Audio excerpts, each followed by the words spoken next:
Sobrang nagwawala itong si David gawa ng hindi niya naabutan itong si Tanggol kahit si Lola Tinding naman ang kanyang pinag-initan.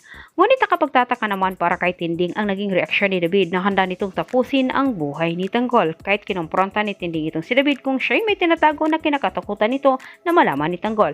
Iniwasan ni David na sagutin ang tanong ni Tinding.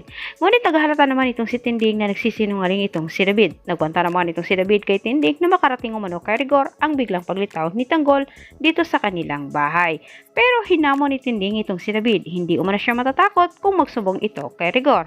Hirit ni Lola Tinding na malaman umano ni Rigor ang pagpapanggap ni David. Nagulat naman itong si David dahil ang buong akala niya na may alam na itong si Tinding sa kanyang pagpapanggap sa katauhan ni Tanggol sa pamilya Montenegro.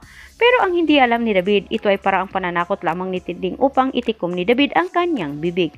Maya-maya dumating na itong si Tess at pinaalam naman ni Tinding ang nangyari sa kanilang bahay at higit sa lahat sa nangyari kay Tanggol sa kulungan.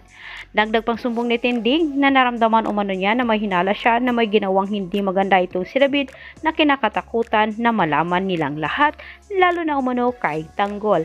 Samantala sa kabilang banda, mabisto na nga ni Tanggol ang totoong pagkakilanlan ni Bing. Sinadya ni Tanggol na daanan ang mansyon ni Ramon para silipin sana itong si Mokang. Ngunit bigo naman itong si Tanggol gawa ng maraming bantay sa labas.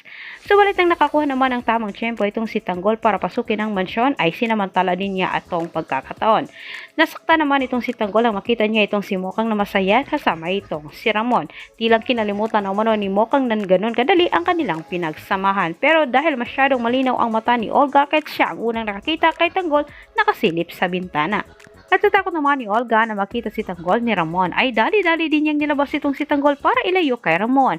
Kinumbinsi ni Olga itong si Tanggol na tutulungan umano niya itong mabawi itong si Mokang pero sa ngayon ang magandang gawin umano ni Tanggol ay lumayo dahil baka malagay sa panganib ang buhay nito at magsumbong umano si Ramon dito sa mga lispo kung makita itong si Tanggol kay Ramon.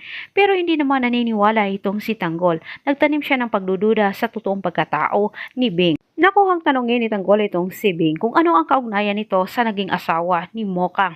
Bakit ito nagpapanggap sa pangalan ni Bing dito sa kanyang nanay?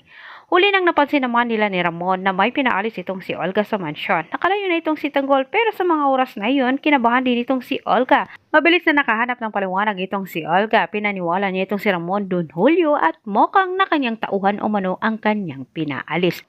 Samantala kabado na itong si Olga. Anya, paliit na ng paliit umano ang mundo ni Tanggol at Ramon at hindi magtagal siguradong magtagpo ang mag-ama. Nagpa siya itong si Olga na kailangan na umano niyang kitain itong si Tanggol para tapusin ang buhay ni Tanggol. At dito po nagtatapos ang ating advance episode. Huwag mong kalimutang mag-subscribe para sa maraming karagdagang update. Muli maraming salamat and God bless.